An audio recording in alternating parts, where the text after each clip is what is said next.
you need an introduction, Miles? No. All right. This is not the Free People Show.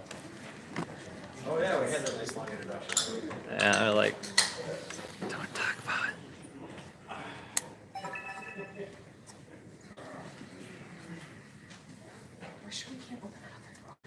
You guys go through it. You guys go through it. I'm not filming. Yeah. He's an Austin-based radio host who's been on the air for 20 years. He used to do stand-up comedy as the name Bill Hick. Never mind. All right. Everyone, please pay attention to my good friend and good Libertarian, Miles Preston.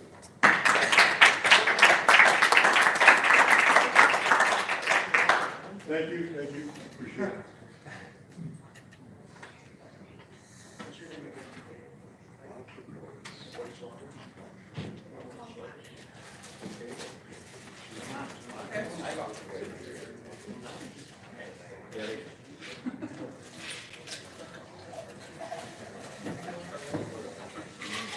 All right.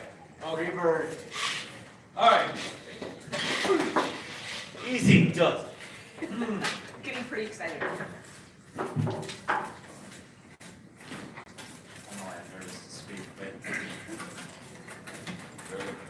Hello, everybody. Hi. For anybody who doesn't know me, my name is Miles Preston. I'm a journalist out of Madison, Wisconsin.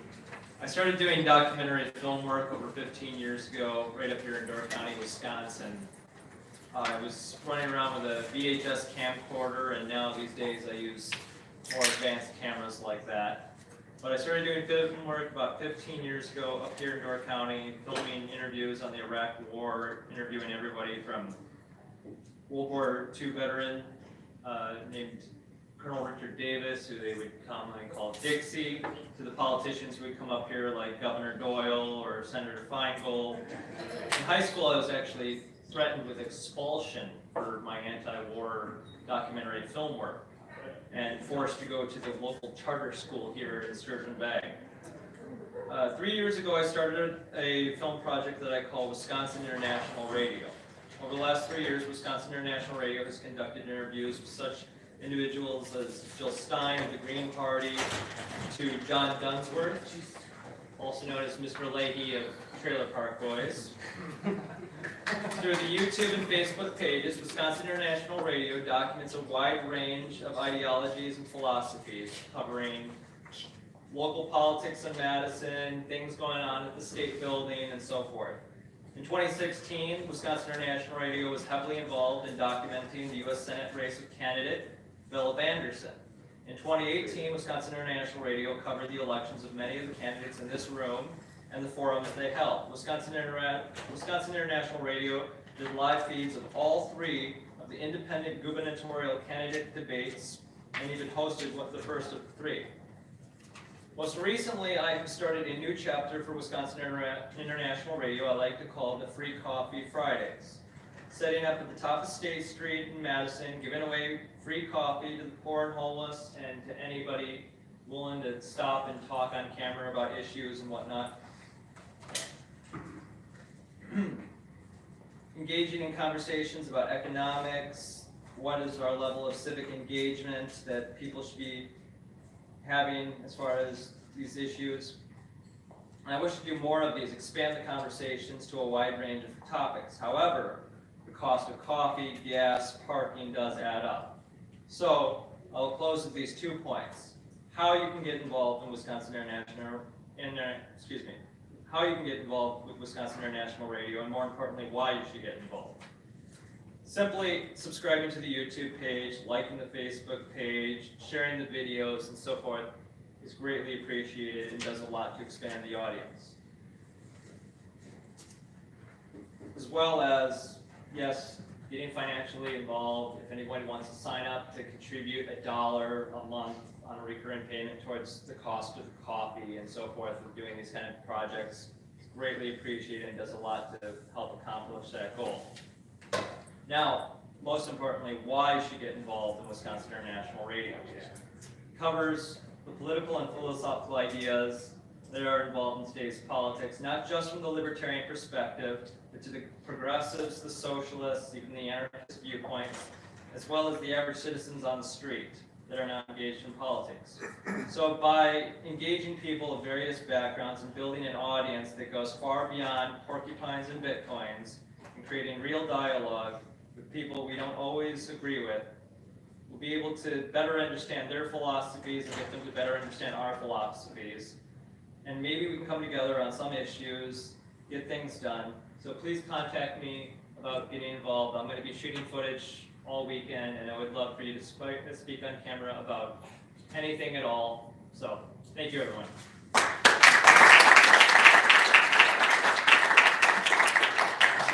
Say, Phil, can I say a couple words? Sure. You know, I just, 2 minutes.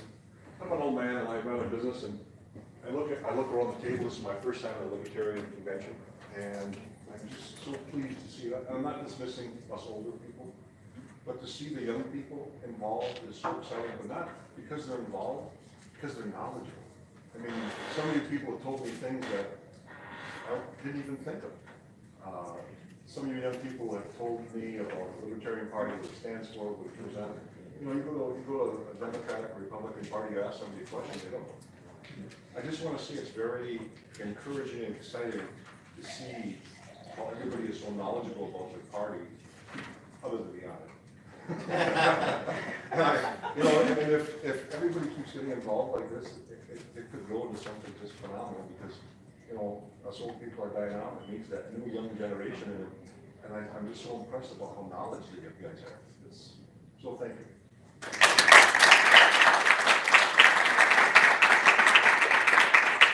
Next, we'll have a few minutes to recognize our sponsors that have bought tables here and have graciously supporting this event.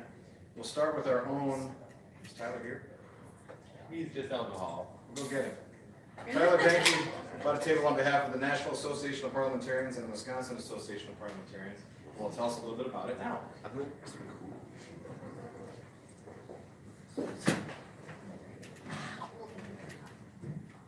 If you've ever wanted to see change in your local politics or in your in the way that your organizations are ran, one really effective way to do so is to know how to run that organization and know how to do so that they aren't taking advantage of you. The Wisconsin Association of Parliamentarians has educational workshops, learning materials, and as I've experienced while I've been studying to be a registered parliamentarian someday, there is a great amount of coaching and mentoring available in that organization. Unfortunately, there are not a lot of libertarian parliamentarians, but that type of knowledge can be how you can be successful in causing change, even if it is just by holding your local elected officials accountable to the ways that we can run organizations.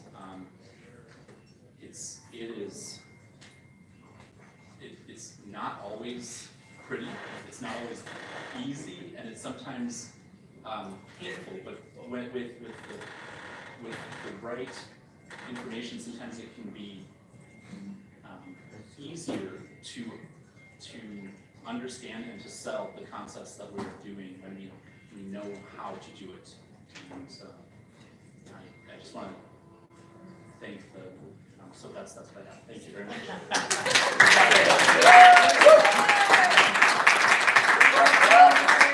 Tyler has served admirably as parliamentarian of the X-County for the last couple of years. And I was a tough person because I forgot stuff all the time. He told me every single meeting, so he's a credit to that trait. Next, I'd like to bring up Scott Noble, who is the founder and owner of Monarch Brothers CBD, Port Edwards Craft Boutique. Scott Noble.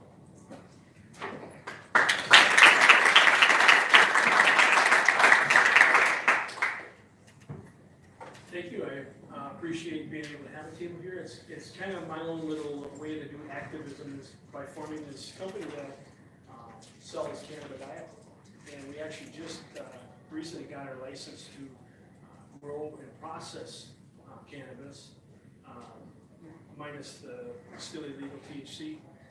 And I want to take this opportunity to kind of mention that we're having the last weekend in July, kind of a party, and you're all invited to camp and hang out up at, I have some property up north in Taylor County where there actually is an affiliate. And it partly as a way to be kind of come more accustomed or whatever to what we're trying to do, which is by, I have campaigned and things before, and it was usually asking for votes, and I kind of transferred it to doing business, and it's really not to become a millionaire. It's about kind of spreading the word about cannabis in Wisconsin. And so I encourage you to mark your calendars. Doors open, or my property is open 8 a.m. And there's going to be, on Friday, that Friday is the last weekend of July. And it might end up even being my neighbors are going to be having a music festival. So it's really open. Don't worry about any zoning problems up there. You can camp, you can, I mean, literally, people on my lakes, they're right there. I mean, they have concerts and, they have camping. And so I kind of got the idea from them. I presented it to Kevin Litton, our gentleman right here, and he and Lauren and some of the others in the district kind of partnered with the 7 on this idea because it's actually in 7. And so I guess I wanted to take this opportunity to thank you for letting me have a table and you can come and see what we got. We got cannabis that is actually made and produced right by us. So it's a local product, and I wanted to invite you to our, I guess we're going to call it Freedom Fest or something like that. And just as a way to kind of get together and have maybe even kind of like a counter convention to what we're doing right here, like where we just sort of get together and shoot, BS, right? We're just talk and get to know each other. Because some of you, I don't know how you feel about it, but some of you I've only met like face to face just the first time today. How much is this event? Free. That's all you get is. Free. Whoa. Not to, what I guess the fact is freedom is free for us, and we get together, and I want to basically have a way that we can fellowship and do more of a, I guess you could say more fun, less arguing. I mean, the arguing always has its place, the business has its place, but I also think there's a time to just hang out and get to know each other as people. And I appreciate you having me here as a vendor.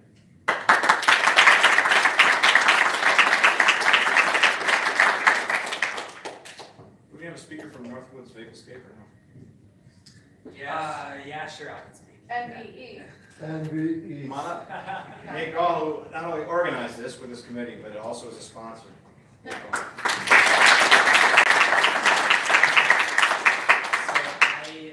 put the sponsor down on behalf of my business, Northwoods Vape Escape. We just celebrated 5 years in business. We're fighting the same fight as Scott is. We're not quite as bold as he is. But there's a line that Jeffrey Tucker said last year in a speech that really stuck with me. And he said, how did we beat prohibition? It was by non-compliance. Everyone said, F this. They went underground, they opened speakeasies, they continued to make booze in their bathtubs and barns. And I think that there's a lot to be said about defeating some of the tyranny that we see with straight up non-compliance. And so I invite you guys to join all of us in that fight.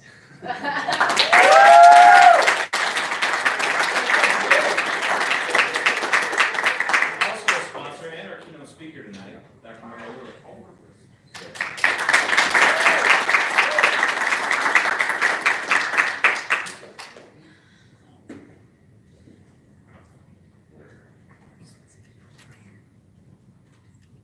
I'm delighted to be here, and I'm going to talk a little bit about Liberty International, an organization which I chair.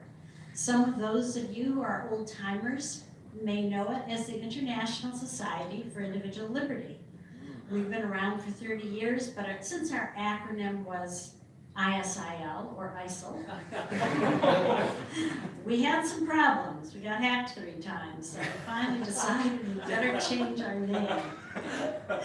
But if you want to find us and you know us by International Society for Individual Liberty, you can still type in isil.org in your search engine, or our new URL is liberty-intl.org. And what we do, what many of you may not know about us, because actually one of the founders died several years ago, and we've been in a little bit of turmoil since then. But one of the things we were really big on is educating new libertarians about the principles. In fact, that's how I learned a lot about the principles.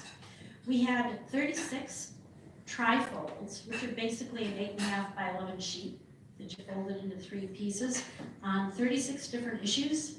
And we would sit and debate in our Libertarian Party meetings in Kalamazoo, Michigan, all these issues. And now, with the Advocates for Self-Government losing Sharon Harris as their executive director, it's been hard for them to keep on their educational path. They've been focusing more on the quiz. And so we're going to resurrect our issue paper series and also transform them into short videos, because that's the way to go today. Now, we're basically a volunteer organization, so if any of what I've said interests you, I hope you'll come up to my table and give me your name and contact information, or go to our website or my website, ruar.com, and let us know that you're interested in helping us out. And if you're into international conferences, it's not too late to sign up for our conference in Mongolia, which is June 6th through 10th. It's going to be very exciting. Our sponsors have planned a lot of exciting events. We're going to be horseback riding in the ocean and things of this nature. So it's going to be really great. And again, you can learn more by going on our website. So thank you for listening about Liberty International. I hope you'll remember us, and I hope to see you at one of our events in the not too distant future. Thanks. That's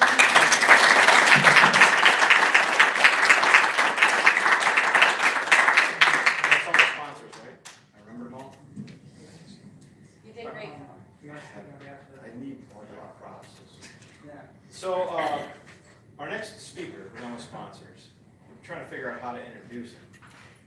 But those of you who've run for office or been involved in campaigns know that one of the most difficult things to do is to get people in the media to notice you at interview. Thankfully, we have our next guest, Josh Duplo, who's done just that.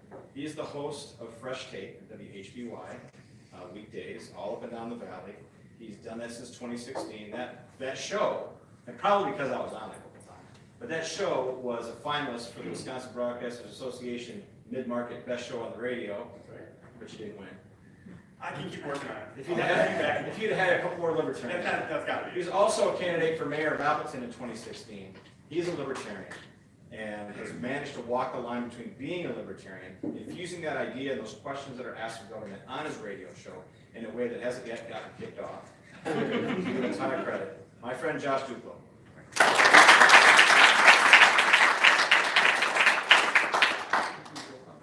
Still working on getting kicked off. Okay. Hi, everybody.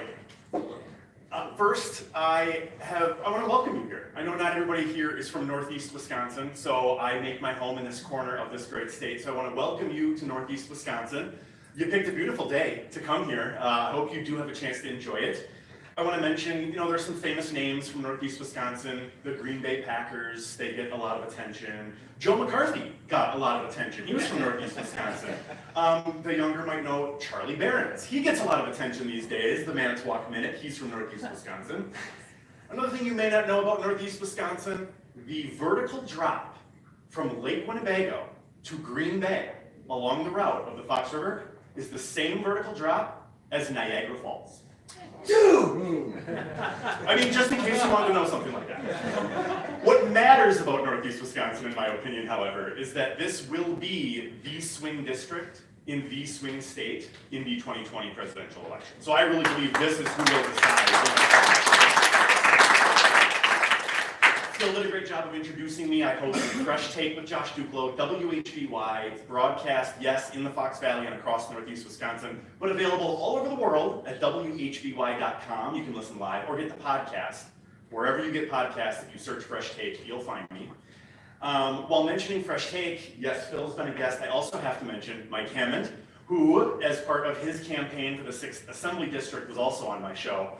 We did some really great back and forth. Mike has commented on a lot of the guests, sending in questions for state lawmakers who are guests on my show, and that's another way to help bring your perspective into the conversation, is when you listen to these shows and people invite phone calls and questions, send in your questions, because they're looking for the content. Trust me, they need your help. They need content, and your questions are great content. So, Mike, thanks for being on the show. Phil, thanks for being on the show.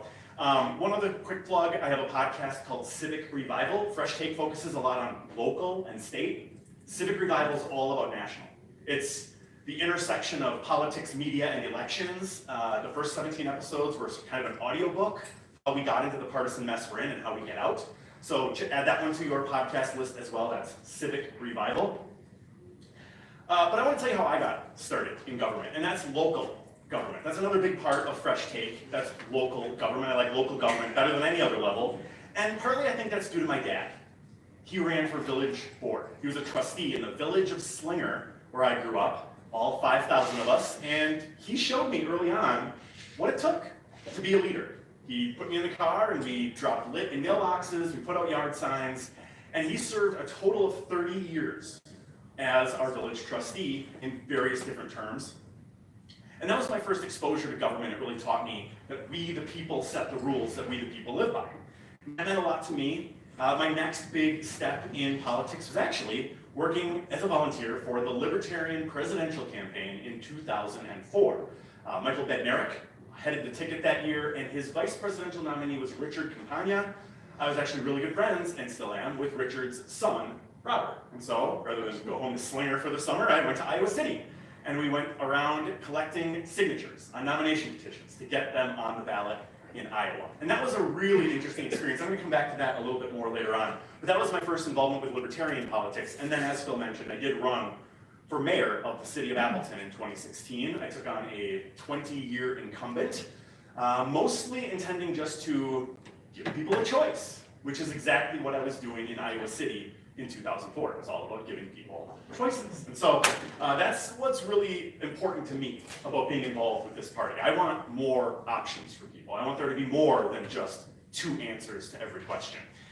And so that's what brings me here. I'm honored to be speaking to you today, and I'm really thrilled to present what I believe is the biggest threat to the Libertarian Party, not just in Wisconsin, but across the country. The biggest threat to your election success.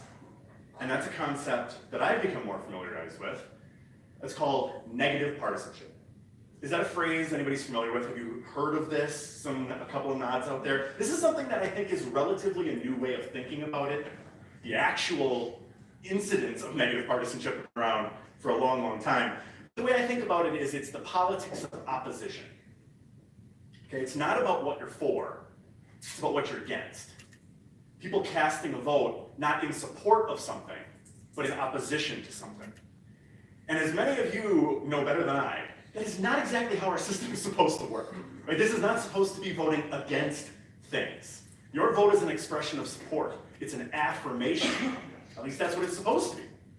But nowadays, a lot of the political messaging you hear from candidates, from parties, and from activists is about stopping things. Now, I'm not going to say you shouldn't try to stop things. Okay, that's important too. But when you prioritize stopping over solving, there's kind of a breakdown of our system. And to the extent that the Libertarian Party wants to be seen as a solution, as an option for fixing things, you got to keep that in mind. That negative partisanship focuses on stopping, on undermining, on ending, on opposing. So why? Why has this evolved? Well, if you think about the system we have, it's kind of the logical outcome of a two-party system. You only have 2 options. You might not like either of them, but you probably like one less. So you're not voting for something. What are you picking? lesser two The evils. lesser of two evils. That's exactly right. That's right. And how many of you have heard that before, right? Yeah, every one of you, because it's presented to you every time you tell someone that you vote Libertarian. Or is that just me? Maybe that's just me. When I tell people, they say, who'd you vote for president? I say, well, you're not going to like my answer. It's how I usually answer. I say, I vote Libertarian for president. Wasted vote. I'm going to get there. That's exactly right. That's about 5 lines down. I'm only getting there. But that's exactly the sentiment, right? It's the two-party system plus human nature that makes us think, listen, these are 2 options. You got to pick one. If you don't like either, pick the one you hate less. Really? Really? That's what's supposed to get people excited? You wonder why half people who can vote don't? Is that getting people excited? You combine that kind of framework and messaging with the human tendency to sort of let things slide, right? We're kind of lazy a little bit. Now, I'm not seeing any laziness in this room. I'm not surprised by that. But most people, when it comes to politics, it's just too much to think about, right? It's more than they want to bear. They don't want to have to dedicate the intellectual energy to actually think about this. So half of people just opt out. They're not participating at all. I think there's a huge opportunity right there. Those people want to be invited into being a part of something. And so reaching out to the people who are not politically active is a huge opportunity for the Libertarian Party. The key is how you're doing that. And I heard a lot of conversation today that relates to how you do that. But there's this myth in our politics of the political binary. There's two options, right? What are the 2 options? Democrat and Republican. We hear this over and over and over. You have to choose this or that. No matter what the issue is, no matter what the topic is, it's this or it's that. You're for bigger government or smaller government, for more taxes or less taxes. And there's not even really other options in the debate. But you guys know that's not true. You know that's not the real debate. This binary is a fiction. And the more we can get that message out, that the political binary is not real, that you're being fooled, voters, if you think that's the case, the more you can get that message out, the more receptive voters can be to the message you have to tell them. But why did we get to this binary in the first place? Who's creating this binary and why is this so hard to break? Well, first, the 2 parties, right? When you are one of the 2 options, you want people to think there's only 2 options. So of course the parties love it. Plus, it's easier to criticize one opponent than to take on an array of opponents in the battle of ideas. If all you have to do is criticize, you don't even have to have ideas. We've seen presidential campaigns succeed like that. All they have to do is say, wait. Okay, you might not like me, you want them? And again, that negative partisanship becomes the inherent argument. Don't support me, but you've got to be opposed to them. And we see so much of our politics like that. Who else perpetuates this system? The national news media. And this is malpractice up and down as far as I'm concerned. Most of them are trained, assume they went to journalism school, and they become journalists or taught how to be journalists. It's amazing to me how little journalism you actually see in the national media. And I think it's because it's easier for them to just report on a binary fight, than to actually do the research, to actually learn the facts, to actually find answers, and ask questions that might actually challenge some of those assumptions that aren't true. But instead of that, instead of intellectual curiosity from journalists, we see the crossfire model of political coverage. You get the 2 sides who disagree, and you let them go at it. And the assumption is at the end, somehow something was informed or communicated. I've never gotten much out of that style. So that's not the kind of thing I do on my show. I've tried it. I tried bringing in a state representative who's a Democrat and a state representative who is a Republican, sit them in the studio together and let them talk to each other. And you won't be surprised to learn they don't do that. They talk right past each other, right? They aren't even using the same words. And when they talk about the same issues, it's like they're on different planets. But it's not just the parties and the press who've made this possible. Voters have culpability in this as well. They've bought into this. Why? Well, like the media, it's easy, right? It's easy to just have 2 options. It's easy for your choices to be condensed into a binary. Even though it's not in their interest, even though if you ask them, they tell you they want more options. They buy in and they perpetuate this binary. They don't think it can be any different. And so they, and us, and our country are stuck in that binary. So, what do we do about it? My show tries to be about solutions. You gotta understand the problem before you can solve it. When it comes to solutions, I think the Libertarian Party is the solution to this problem. I really do. I think you guys are the solution. The whole idea of casting off binary framing is really trendy right now. And whether you buy into that kind of philosophy or not, from a personal standpoint, seizing that moment and that message of saying, binary is not the limit. This is not a binary choice. There are more options for you. This is a moment to bring that message with newly receptive ears among voters. I truly believe this. I hear this on my show all the time. People say, I want someone who will blank. And I ask them, do you see Democrats and Republicans who will do that? Absolutely not. So what's their option? They don't think they have it. They think they're stuck with only those two options. They dislike both of them. So they've got to pick the lesser of two evils. So you have to show them that there is an option. You have to communicate in your district, in your neighborhood, in your household, that there's more than one option. But everybody needs to know that you are offering an option. And that's what I was doing in Iowa City when I was circulating those nomination petitions. What I learned real quickly, when you walk up to someone with a clipboard and a pen, they kind of scurry away from you, right? This is a natural human instinct.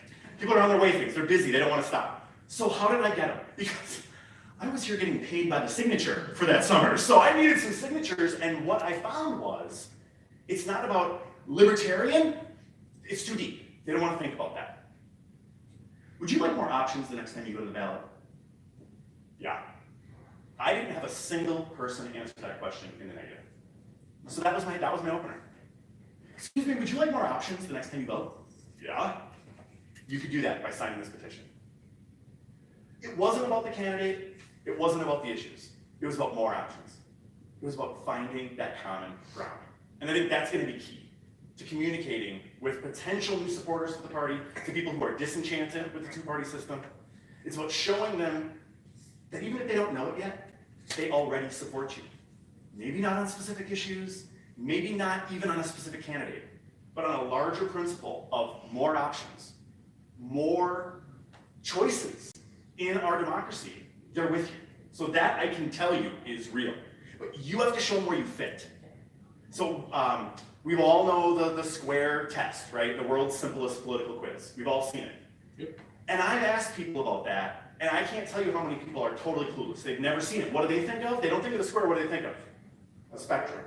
The spectrum, right and left. There's two ends. Again, reinforcing that fake binary. So you know what the libertarians believe in. Life, liberty, individual responsibility. These are things that are broadly applicable to Americans that are kind of drawn right from our founding documents. We're all on board with this, but people don't know it because they don't know where you fit in the spectrum. When they think politics, they think Republican, Democrat, right, left, conservative, liberal. Where do you fit? If you tell them you're not even on the spectrum, then you're not even in their calculation. They can't think two-dimensionally like that, right? They got one spectrum. That's as much as they can think about.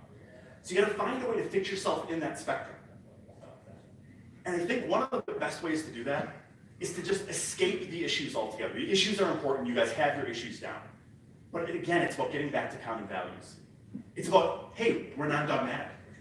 You can believe what you want to believe, we can differ and we can disagree, and we can still be together in support of life, liberty, and individual responsibility. Finding the common ground within the differences is key, and then expressing it effectively is also key. Now, you're going to have another speaker who's going to tell you a lot more about that, and I'm going to be listening and taking notes because I can use some of that as well. But telling people what you're for is not necessarily about ticking down the issues. That's what I want you to think about. When you're communicating what libertarianism is, it's not necessarily a list of positions.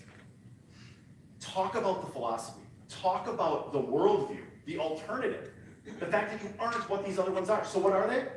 They're rigid, they're dogmatic. But really, they're a team that cares only about winning. Right? Democrats and Republicans, that's all they care about.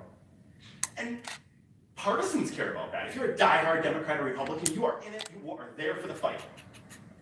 That's maybe 30% of the population. There are so many people out there who are sick to death of that stuff, but they don't think there's any alternative. So The threat to Democrats and Republicans is not the Libertarian Party. The threat to the two major parties is that voters would consider voting for you. You aren't the threat. Taking their votes away is the threat. And that's where negative partisanship comes in. Because if they can convince voters that a vote for you is a wasted vote, you're never going to get another vote from them. I have argued till I'm blue in the face that voting Libertarian is not a wasted vote because it is a vote for the candidate I prefer the most. And that's how our system is supposed to work. And people laugh in my face. It blows my mind, and honestly it makes me sad. Because it worries me how people allow themselves to be manipulated when they're thinking in that false binary in the context of negative partisanship. If all they're looking for is the candidate they dislike the least, they could be voting for some really scary things. Because it's not about that person, it's about not the other person. So wherever you line up, however you feel about politicians, winning, losing, whoever has power right now, the point is voters are with you on the big questions. They want more options, and they want to be rid of this nonsense that we're all living through right now, of this hyper-partisan age. And negative partisanship is like the earmuffs that they put on voters to prevent them from hearing it. So knowing what negative partisanship is, recognizing it when it's facing you, and being able to counter it is going to be key to breaking through in what is perceived, at least, to be a binary political system. So the Libertarian Party can equal a wasted vote, or it can equal freedom. You guys decide that. But you've got to convince the voters that the Libertarian Party can win before they're going to give you their vote. Now, if you've ever run for office, you know how tricky that is. How do you get the votes before you win? And until you win, you won't give you their votes. Here's what you do. You start local, right? You do what so many of you have done and start on county boards and city councils and school boards. You show up to statewide elections. You run for statewide election. You put yourself out there, knowing you may not win, but running like you're going to win. Taking it serious and doing the things you have to do. Then, run for governor, run for Senate, be there in those big conversations. Having Phil on the stage in a Senate debate and a governor's debate is essential to showing that there are more than two options. That's key. But the most important thing to do, and you're all doing it right now, is to show up. Is to speak out and to share your beliefs. I saw on full display, you don't all agree on everything. And that's your greatest strength. The dogma and the homogeneity of the two main parties, they think it's their strength. But if you've got something that's really, really rigid, what's easy to do? Snap it right there. That's your mission. And you are in charge of the results. I really appreciate the opportunity to speak to you today, and best of luck.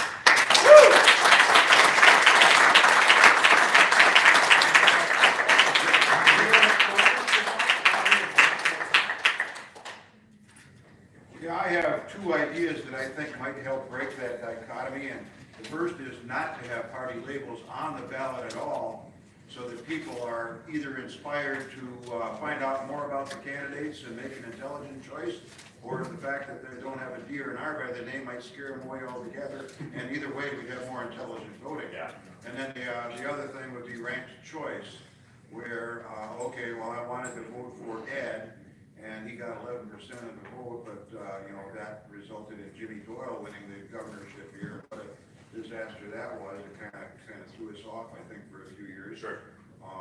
But if we had ranked choice voting, you could vote for Ed first, and it still could count for the lesser evil, whichever D or R that was in your opinion. But you're still expressing your first choice first. Exactly, and that's the key. Yeah. Exactly. And the system we have now suppresses your first choice. You hold your nose and you vote for the guy you hope will win or think will win. The idea of not having the party label on the ballot is really important, and that's where local elections are so key in Wisconsin because they're nonpartisan. You're preaching to the choir here. Absolutely, I totally agree. Unfortunately, the people who set the rules are all working for the two parties. And this is the first 17 episodes of my Civic Revival podcast. It's laying this all out. How did that happen? How have they held that control? How the media are abetting their control? That's the first 10 episodes, and there's 5 episodes of how you as an individual can reverse that. And running for local office is key. Now, if you were holding the reins on the horses, and I said, hey, I know you're supposed to keep control of those horses, but you can just let go of those reins. They'll be just fine. You probably wouldn't believe me, right? If your job is to keep those horses under control, you're not letting go of those reins. The Democrats and Republicans How are big the range was it? all I'm saying is the Democrats and Republicans are never going to allow these reforms. They know ranked choice voting, all kinds of electoral reforms, systematic reforms, that's a threat to them. And so they keep control. Why did the two parties run the presidential debates?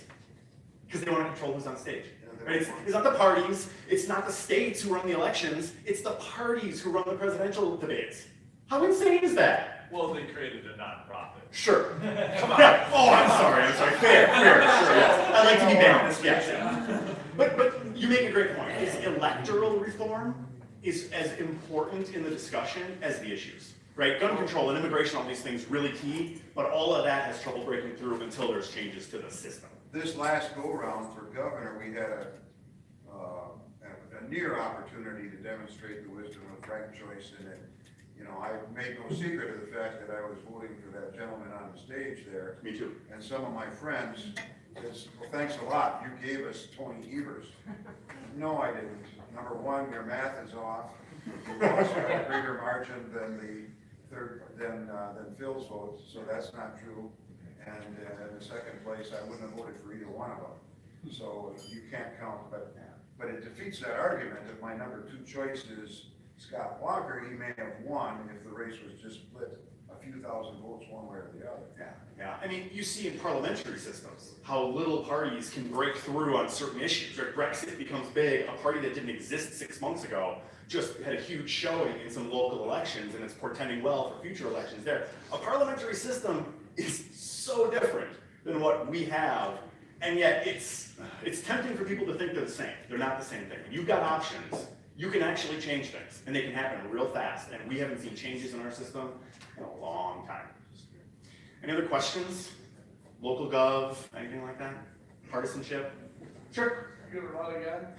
For mayor? Not anytime soon. That's my answer right now. I am having more fun moderating debates than participating in debates and talking to candidates rather than being a candidate. So at least for now, I'll stick to talk radio. Like a county board or some of those. Maybe one of these days. What opens up and you're take it.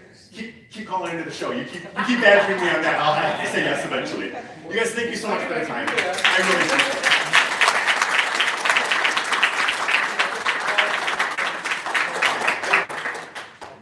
Our next speaker, and I don't know if I've gotten the full introduction of her. She is a Libertarian and an author from Burnsville, Minnesota. She's currently the candidate recruitment specialist, is that the correct title for the LNC?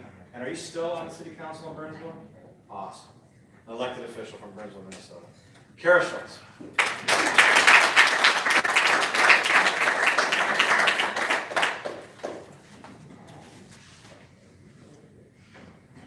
Let's tilt that down, because I'm a little shorter. Okay, so first of all, we have to get some important business out of the way.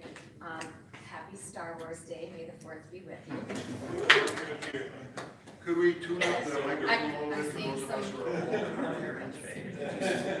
It'll sit down here. All right. Is that better? Yes. Okay. I know, otherwise we're gonna be in trouble, right? Okay. So yes, I am the recruitment specialist, and I also help with candidate support for LP National.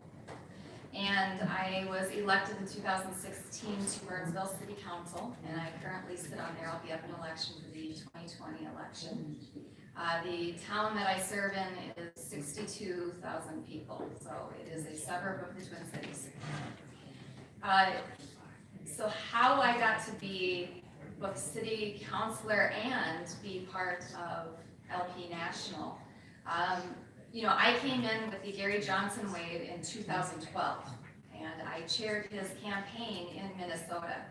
And in 2013, Gary Johnson and Judge Gray went around the country and stopped in different states and asked to meet with people. And they asked people, we met you in 2012, would you run for local office? I don't care if it's school board, like I don't care what level it is. Would you run for local office?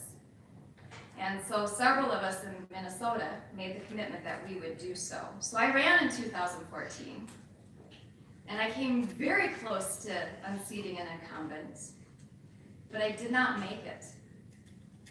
And it was an absolutely heartbreaking loss. You know, when you put everything into something and then you come up short and just like a couple hundred votes, man, that is tough to deal with. But you know, I took notes on everything that went well, everything that didn't go well, things I wasted my time on, things I wish I had done sooner, things I wish I had done more. And I kept that on a sheet because I told myself, I'm gonna run in 2016. That's my plan. And then life happens. So in January of 2016, I had not been feeling well for quite some time. I wasn't quite sure what it was, but at this point, I had strong suspicions it was something serious. And it was. So in that January, I was diagnosed with colon cancer, and it was advanced. And I wasn't given the best prognosis, but I had a fighting chance. So I went through 3 surgeries. I was below 100 pounds at that point. I couldn't open my own car door or tie my own shoes. Started chemotherapy. And so what does any sane person do when they're in that situation? I filed to run for office. Because hell or high water, it was happening. It was on. And I was not supposed to win, and not just because of the health challenges that I was facing. The odds were really stacked against me. I was not the chosen one that was to get that seat. The powers that be in my town knew who that was. And you could tell who that was by their fundraiser, when you have the mayor there and the rest of the city council there and all the business leaders there, the chambers there, and you have the head of the chamber writing Facebook posts about how I'm horrifically naive and they can't even believe anyone would consider voting for me. It got pretty personal. But I knew what I needed to do to win. And I was in it to win. I knew I needed to knock 20,000 doors because it was an at-large race in this town. And in Burnsville, people vote. So I knew exactly what I needed to do to win. There were 8 people running. We were gonna hit a primary, and it was gonna knock it down to 4 people. I made it through the primary, but I was in 3rd place. When you're in 3rd place in the primary, you don't have a lot of people volunteering, you don't have a lot of people donating, and you don't have a lot of people contacting you. Because people now are just discounting you, right? You're out of it. You have no chance. But I door knocked between 2 and 8 hours every single day. And I did so hooked up to a chemo pump. I did so throwing up from one end of that town to another. I fainted in the street, went to the ER several times. One of the side effects from the particular drug I was on is if I put pressure on my skin, it would split open and bleed, which meant my feet. I just kept Amazon ordering bags of socks and kept them in my car. When my socks were soaked, I went back to the car and changed them. And I did it every day for 5 months. Because I wanted to win. And on November 3rd, which was the day after the election, at 4 a.m., I finally got word that I won. And I was looking so forward to all those people who had discounted me having to shake my hand and congratulate me. Woo!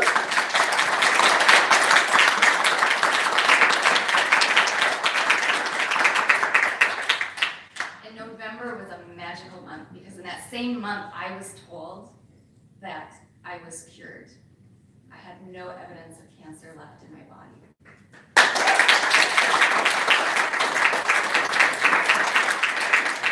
Things were really on an upswing for me, and I was extremely excited. And in January of 2017, I was sworn into office.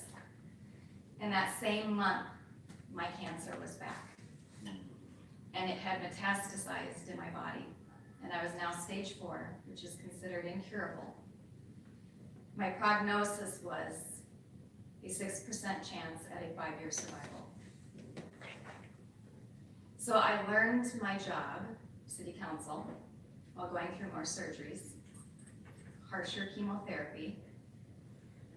There are videos of me at city council meetings, and you can see I'm in my pajamas, but I made it there. So I gained strength though, and I started to feel better, especially once the chemotherapy was ended. And they said again, it's looking good for you. We know it's gonna come back, but for right now, we don't see any evidence of cancer in you. We'll just have to wait and see, and when it comes back, we'll see what we can do. So as I gained strength and I got that great news, I did what any sane person would do. I applied to LP National to be the candidate recruiter and support specialist. Wow.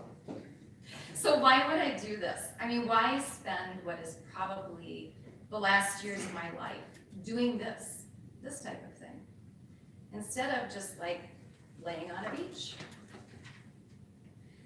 Because just as much as I wanted to be elected to office, I want to find other good candidates and get them elected to office. If you have been elected to office at any time, could you please stand? If you have ever run for office, would you please stand up? Remain standing, please. If you have ever volunteered for a campaign, would you please stand up? If you have ever donated to a candidate, please stand up. And I'm going to ask you to stay standing just for a couple more minutes. But thank you. I appreciate the sacrifices you have made, because we have all sacrificed. We have sacrificed time with family, the physical toll it takes on your body to run, the stress, the sleepless nights, the financial stress, the emotional roller coaster, because campaigning, even when you have a team, is a lonely business. And when you don't make the mark and get elected, it's even lonelier. So thank you, because you all helped get the Libertarian Party where it is today. You are our foremost activists. Thank you very much. And now I will let you sit down.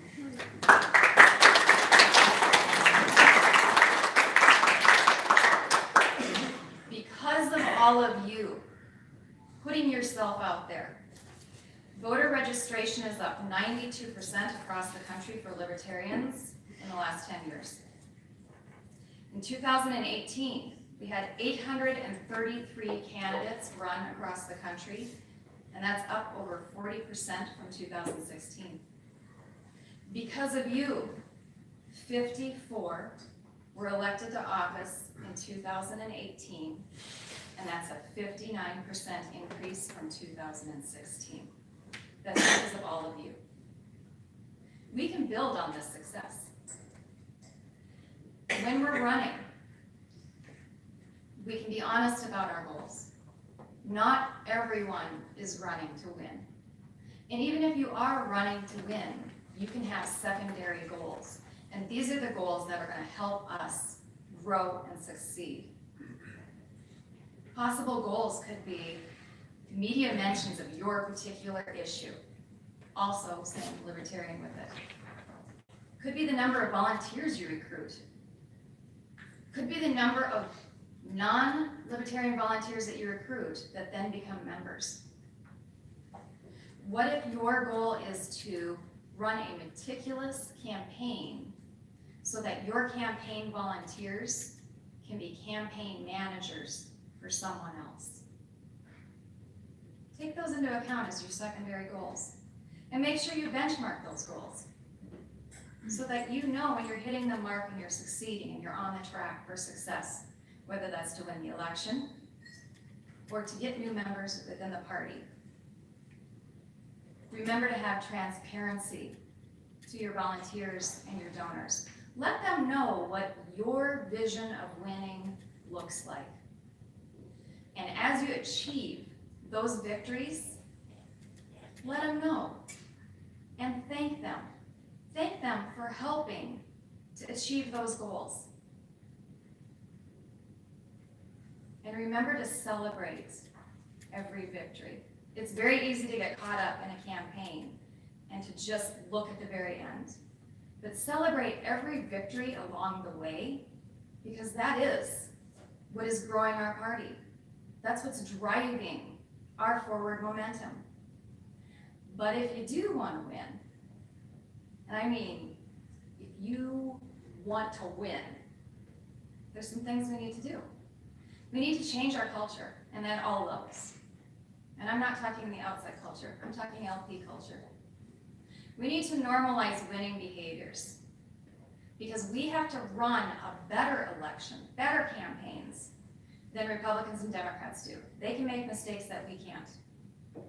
So we need to normalize that within our culture, that, yep, if you're researching to win, you know what your win number is and you know it off the top of your head. You know what your fundraising goal is. You know field ops, forward and back, and you know how to execute them. You know not only what get out the vote is, but you know how to do it. And talking about fundraising, you know that a candidate at the beginning of their campaign spends 50% of their time directly asking people, either in the phone or in person, for funds. And that once field operations start, you go down to 30% is fundraising. But you do it, and you know it, and it becomes normal. And once elected, you help others join you. When you are elected to office, you have information that the rest of the public normally doesn't have. You know if someone else is going to run. You may know who the challenges are. You may know if there's going to be an empty seat. You may know if a certain seat often doesn't have anyone run for it and ends up being appointed. You now have that information. You also know how to run a winning race. You also have a donor network. You have supporters. You have all of this information. So extend that hand down and pull another Libertarian up with you. In Burnsville, yes, I was elected in 2016. One of the very first things I started to do was look for who was I going to get on council to join me in 2018. And I found my candidate. And I worked his campaign like it was my campaign. And I opened every door I could for him. And he now sits next to me on city council. He was elected in 2018.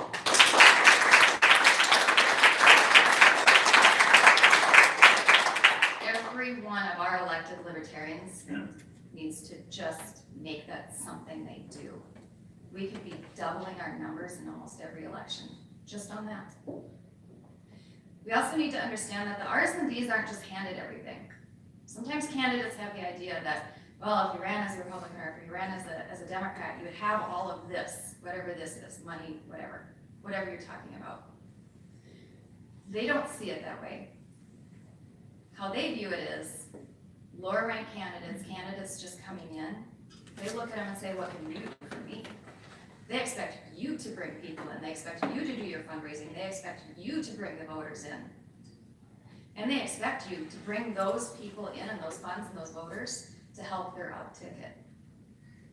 And if you want their data, because they'll give you the data, there's a lot of strings attached to it. And it all has to do with pimping for their up ticket. So they have you on the hook. Also, we need a leadership focus on helping our candidates. That's part of why I was given a contract. And then my counterpart, Apollo Gazelle, also at the same time was given a contract. But whether it's at your county level, your state level, or at LP National, what can we all do to help you? And please tell us those things as clearly as you can with examples. Because when I hear something often enough, I turn into a jerk at LP National and cry until I get it. So let us know so that we can start to provide those services for you. But we aren't Republicans or Democrats. So we do have to campaign a little differently. We have to start earlier. Lessons learned not only from Libertarian candidates who have won office, but also I'm watching the Socialist Democrats, because they're in somewhat of the same position. They're small, not heavily funded, but they're also starting to gain some electoral successes, and on their own party ticket. Start earlier. Normally, your field operations, your door knocking, happens about mid to 2/3 of the way through your election. We can't do that. We have to start knocking a year out, because you're knocking to get your base core of support. You're not yet knocking for votes, because not everyone will remember you then, and you're gonna have to do it repeatedly. But you're finding those supporters will be your base and identifying them, and then pulling them in so that you can build from there. Most of the time, we can't afford polling on messaging. Most of our candidates don't have $30,000 to put on polling information, right? But we can do it in other ways. And we can do that through test calls and test knocks. And not by us telling them, by us asking and listening. When I door knock, when I do my initial knock, I'm not telling them. I'm introducing myself, why I've interrupted their dinner. And then asking, what do you think is the most important issue facing our city today? Very quickly, you will find out what your 3 top issues are for your campaign. House parties. We need to utilize those. House parties are when a supporter has a party in their home, lasts a couple hours, but the candidate is only there for 15 minutes. The host is invited, 8 to 20 people. It's very intimate, has a very high conversion rate for votes, and most of the time you get donations, volunteers, and people willing to host their house party. So it's a way that it really multiplies your supporters without a lot of time, without you spending money, and it's, most importantly, below the radar. Your opponents cannot see when this is happening. You have a wave of support before they know what hit them. And these are the things that we need to do, because every person knows 8 to 20 people. And each one of those people know 8 to 20 people. It multiplies quickly. The other thing is, stop walking in parades. Just stop it. Do something smarter. Before the parade, you and your volunteers walk the parade route on the outside and give activity sheets that are branded with your campaign information to kids. Because all the parents are sitting there going, yeah, we got here 2 hours early so we could get our spot for the parade, and now the kid is going nuts, okay? This is a family that's gonna have a warm fuzzy for you. Thank you so much, right? You're shaking the parents' hands, you're giving the kids the activity sheets, you're through that parade. You have had a one-on-one contact with almost everyone on that parade route. When you walk the parade, all anyone is thinking, great, another politician, let's get to the candy, get to the candy, get to the candy, right? Make it a positive. We have to do things differently. Be the welcome wagon in your area. Either through public data or a friendly realtor, you can find out who moved to your area each month. Introduce yourself to them. Write them a letter, call them, whatever. Introduce them to your city and how wonderful it is and things that are going on and important things that they may need to know. You be the welcome wagon. They have not decided on any particular politician that they really love yet. They're new to the area. People will vote for you if they know you, even above their own party, if they don't know that person. This is how we break through that binary that the previous speaker was talking about. Create your own debates and events. Fine, we don't get invited to, like the big ones. Okay, and sometimes we do, right? But create your own. Talk to different organizations and say, it would be really great if you hosted a neighborhood event for whoever's running. And whoever shows, whoever doesn't, but we get to meet people. Face to face, get out the vote. We had a Libertarian who was elected by 2 votes Yes. this year. He knew from the very beginning, everything hinged upon who showed up to vote. Not how many supporters he had, but how many of his supporters got to the polls. And he crafted his entire campaign to focus on that get out the vote. And watch it on traditional print mailers. Traditional print mailers work effectively for Republicans and Democrats because generally they're just slinging mud at Team Red or Team Blue. Has nothing to do with the candidate, they're just trying to stir up tribalism, right? We don't have a lot of tribalism to stir up. So when you're spending a lot of money on print mailers, I'm not saying don't do it, I'm saying consider. Perhaps a more effective use of that exact same amount of money could be spent writing a personal thank you note and mailing it to every single person you've talked to when you door knocked each night. Because if someone gets a thank you note, do you think they're gonna remember that? Do you think they'll open it, they'll read it? A mailer? You got about a 2% chance they're even gonna look at it. So we do have to campaign differently. But most of all, in changing our culture, we have to want it. And I mean, we have to completely, utterly want it. We have to want a world set free. Is that what we all want? A world set free? Yes. Yes.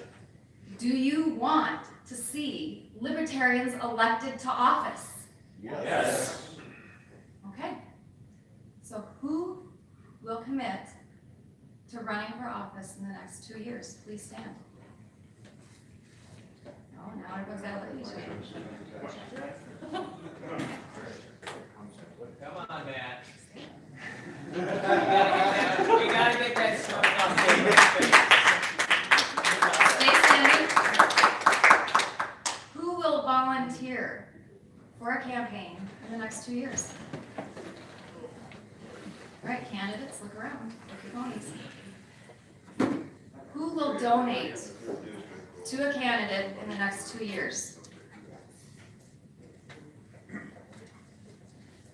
Ladies and gentlemen, this is the future of our party.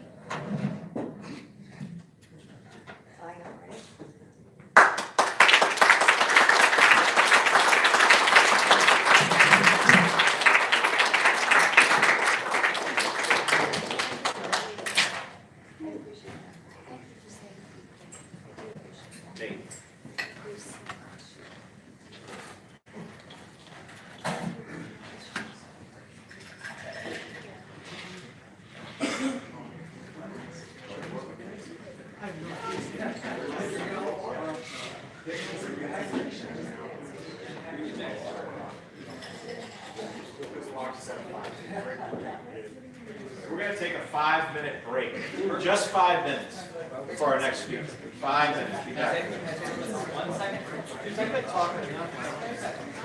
Where are we going? We got a live stream. Share the link.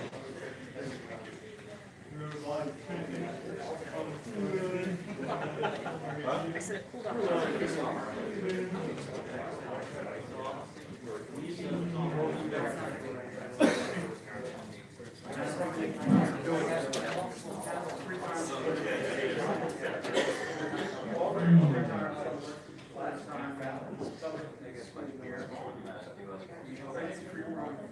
Thank you for listening to public radio. I'm Norman Gilman. Good. I'm Corey.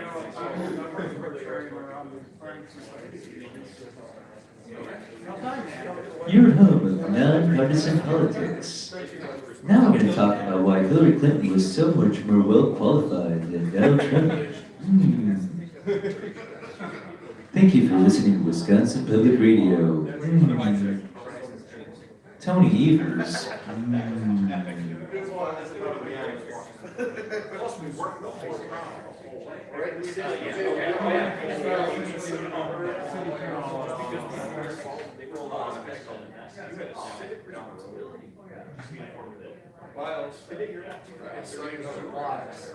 That's beer.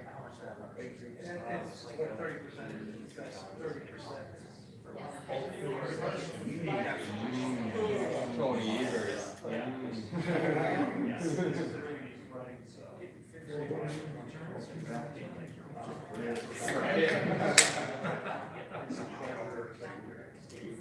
Some of that, remember that mountain creek? Like, you get a whole for you ask for $4.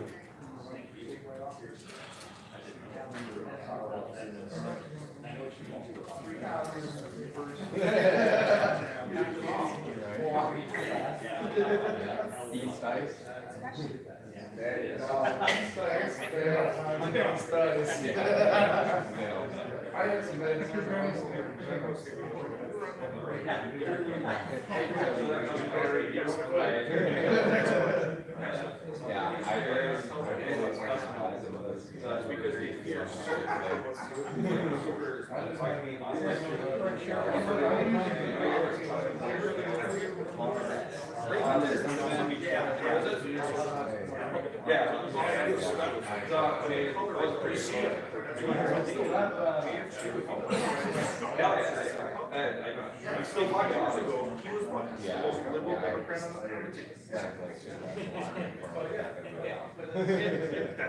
I always tell people.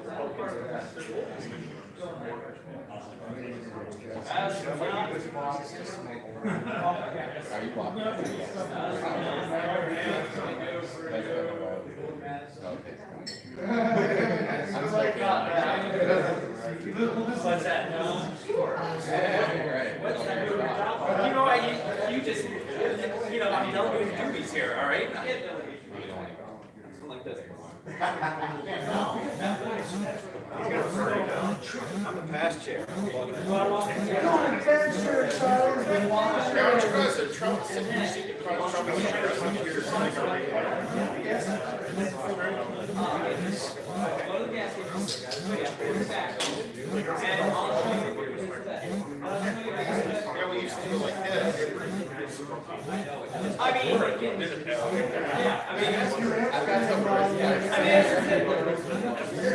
Socialist Venezuela, man. No matter what, I don't even know what I'm going with. It feels like the CIA, or it's just coming in, insurrection, taking everything.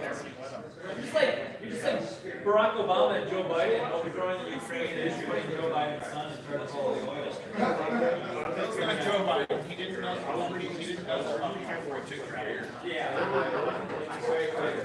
Prior to us working with Starting the cocktail hour a little early? Well, this is, I like to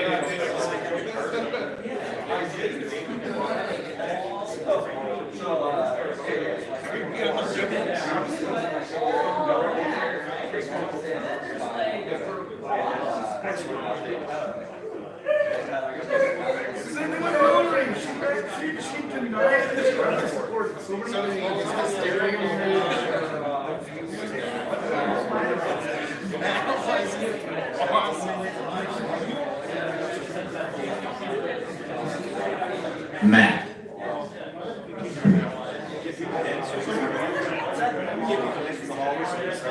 oh, sure.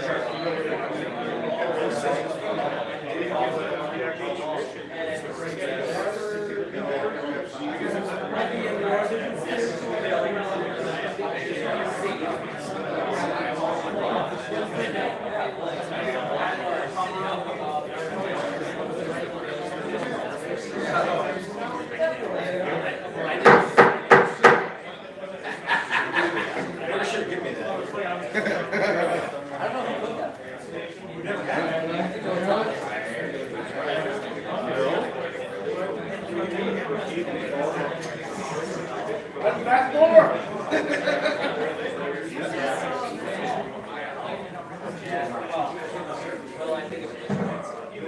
Yeah, please take your seats so we can introduce the next speaker. I would appreciate it very much.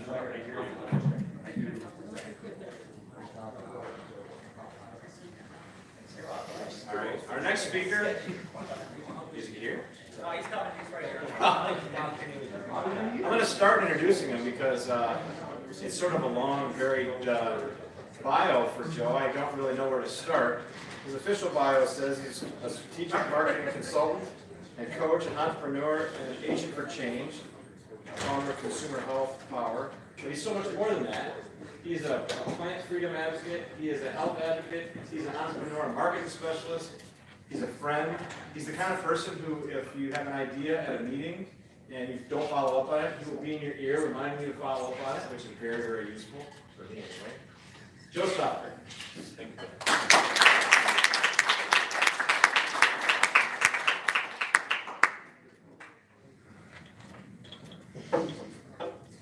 Thank you everybody for being here today. I am feeling pretty blessed to have this opportunity to speak to you. Just a little bit about me, and kind of how I found myself on this libertarian journey. As a young child, my parents moved quite a bit, so I would always find myself making new friends in different school districts and getting to know more and more people, kind of a fascination with culture, differences, and that kind of thing. And so I always found it really interesting when, you know, my parents or my friends' parents on the left side treated me really nice and super amazing, and I thought they were awesome people. And then my friends on the right side, their parents treated me really nice and awesome, and they were super good people. And I could just never understand why these two groups of people never got along, because I kept seeing these amazing sides on either side, right or left. And it was just kind of that fascination and journey of like, how do you improve communications between two sets of people? And trying to figure that out. And then in high school, I was nominated to go to Badger Boys State. Has anybody else been to Badger Boys State? Okay, so Badger Boys State is, they send two kids from, maybe more than that, two guys from our high school got to go, and the teachers chose, and I'd been on student council numerous years, and so had the other guys, so to me, that was why we were chosen. But you show up in Ripon, Wisconsin, and you mimic the Wisconsin government. And it was a really pretty cool experience. Like, each dorm is a county, each city is a floor. And then you elect the entire Wisconsin government. The part that I found out later that's completely missing from that experience was there wasn't like a room who had a golden pillow. So they were like the local 1% and got to kind of like throw their money around the community to make decisions. So it was like this philosophical ideal that was like really neat to learn, but just didn't really have much practicality to local cities. And I found that out after college when I bought a bar. And in the bar business, I found myself at city council meetings and having to jump through the hoops. And you can't just go to a city council meeting and have them approve a conditional use permit and give you a liquor license. You have to wait a full 30 days and go through committee meetings and then come back again. So, it was like that regulation piece to being a small business owner when, how much money do you have to sit and just continue to wait for city council meetings to happen when you're like, I've got access to the building, I've got access to the booze, like let me open the bar. And I had an incident with my dog and someone else's dog, and then I called my city council member and was like, hey, I'd like you to make this motion and make this change. And she just kept arguing with me. I was like, I don't know why this is an arguable point. You're my representative. I'm asking you to make this motion and have the discussion. I'll show up and participate. And that just wasn't gonna happen. It was like that process of things that were just really irritating to me. My brother has been arrested for distribution. It's big of cannabis. His big charge that's still on his record is racketeering. And every attorney that he had after his first attorney, who happened to be the neighboring judge, which I always thought was wrong in the first place, but he thought he made a great decision with his attorney, every attorney since then has been like, how did a college kid plead guilty to a racketeering charge? Like, that's absurd. But yet he's still on paper to this day because of a racketeering charge. So I just, I kept running into these different issues that I would see within government and regulations, and how the system was playing out, and this dichotomy of different opposing forces trying to compete and argue with one another, going back and forth. And cannabis really became a strong message for me because it applies to so many of the libertarian principles. Total plant freedom hits on no regulations. It hits on tax freedoms. It takes into account like local GDPs and empowering your farmers. So when you have local communities that are, maybe it's a local community that's raising chickens, and you've got the local place serving the eggs for breakfast, or you've got the local butcher who's butchering them and serving the chicken breasts and wings and thighs that are there. Like, we forget so often about our financial power when we give it up to the corporations that we go to work for. And inside of our own communities, we can turn to our neighbors and be like, stick it, because I'm getting a paycheck over here from somebody else, so I don't even need to talk to you. And so I was loving listening to Kara talk, and that the idea of getting back into the communities and knocking door to door and really getting to know your neighbor again. And that was Josh's point too, right? Like, we have to run in local elections, and we have to make the changes at the local level so that it can go above and beyond that. Another frustration of mine has always been, as soon as you start to have the political conversation, because I love political conversations, and I love religious conversations, and those are the ones like nobody's supposed to talk about, but yet those are all the uncomfortable conversations where growth happens. So it's interesting. And in these conversations of individuals trying to, they get into the political conversation, and then they just start talking about national politics. And then it quickly becomes the left versus the right. And it's frustrating, frankly. I mean, it's similar to, I make the relationship to the vaccination conversation, because you're no longer having the conversation about a specific vaccine. They're just lumping in all vaccines into one conversation. And that's kind of what happens when we take politics away from the local level, where you're talking about the city council person that everybody knows in the community, or you're talking about the bigger local representative that's your state assemblyman or whatever. Like, you're talking about tangible things with people, and versus like, what's happening in Washington, D.C., which nobody in Wisconsin is really impacting or having a control on, except when it matters for our swing votes and they want to show up to have a conversation in a particular region, right? And it's all like nonsense. It's all part of the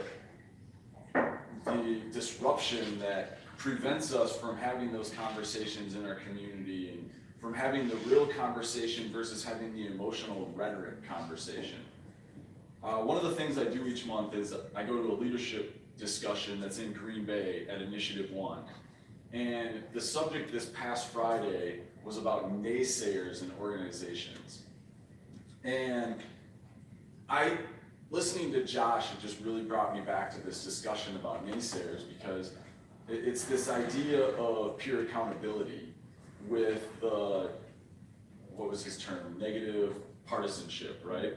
So when we hear people using language that's negative partisanship, it's that accountability piece. Just stand in and stop them. It's like, is this really true? Like, what's happening in this discussion right now? It's one of the things that I like to apply to the cannabis conversation. I absolutely hate hearing people call it marijuana. That was the derogatory term that was part of Reefer Madness that puts a whole stigma on it being the first billion-dollar crop in America, right? We have a government that patents cannabinoids. We have an endocrine system that is our mother system that communicates with all of the organs in our body, where we find cannabinoids in human breast milk, but we're told this plant is illegal.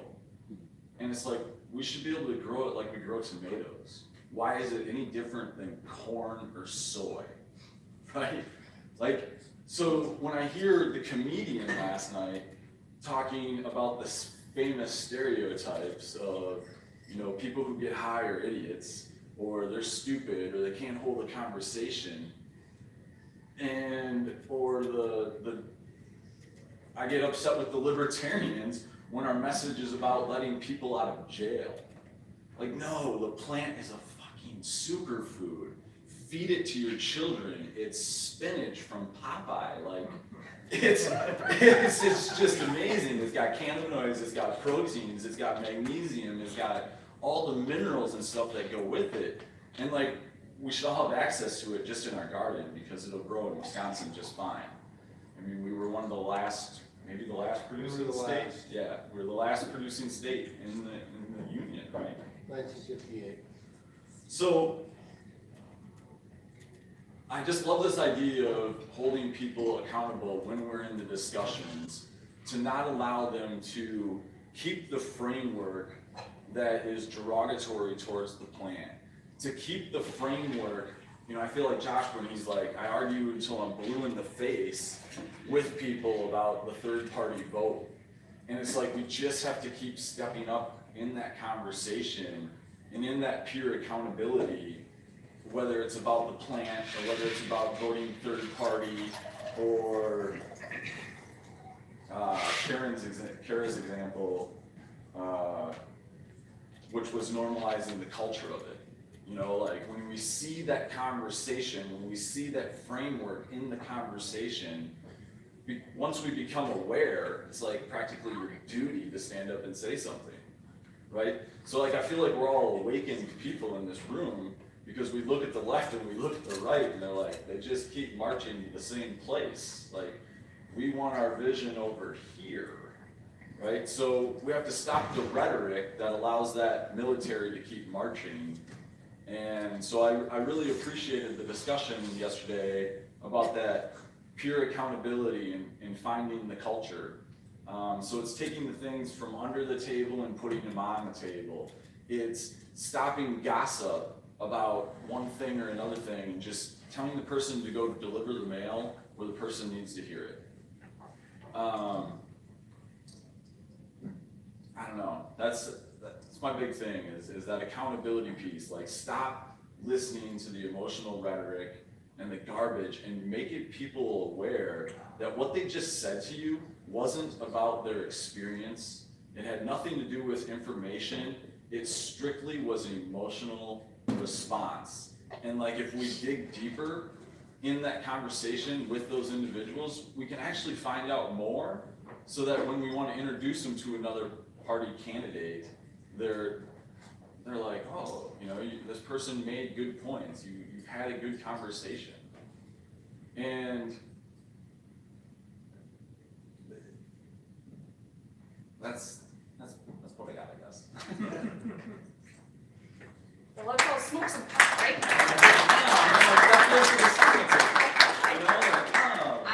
Let's go juice some. Any questions for Joe?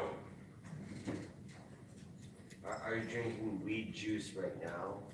No. Just water.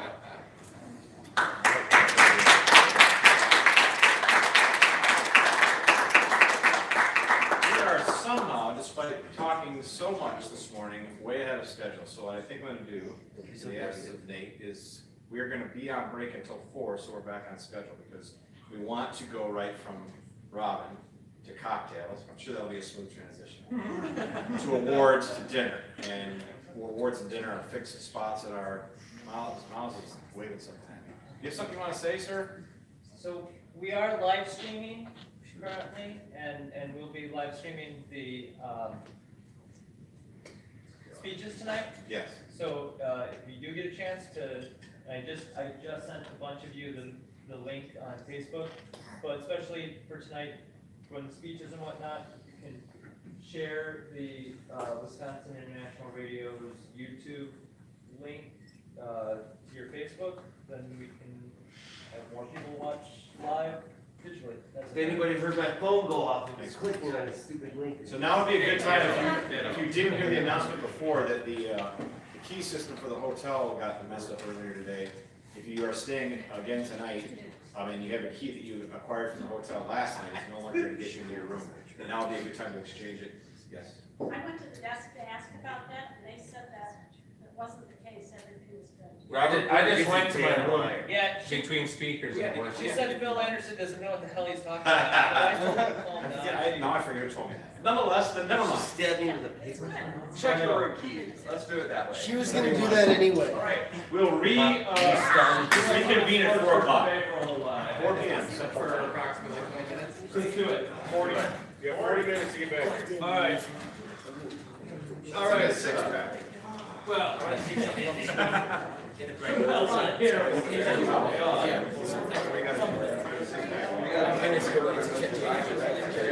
good job last night. Oh, yeah. I ain't gonna lie.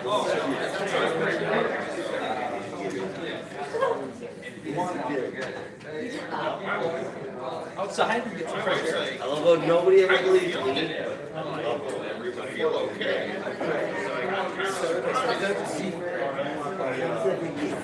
You want to be up here too, right? But it's gonna, Georgia, right?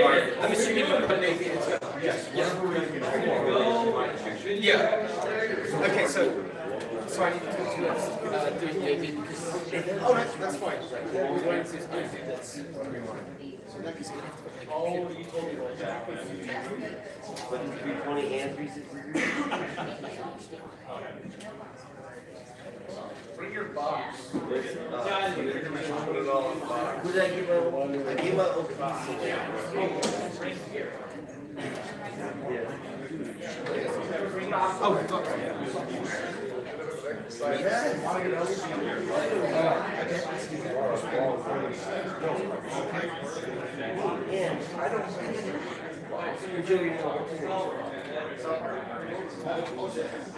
Why did you No, it wasn't. It was ridiculous. I finally got in. Just put that back there. It's on the stage. It might just- Is that enough?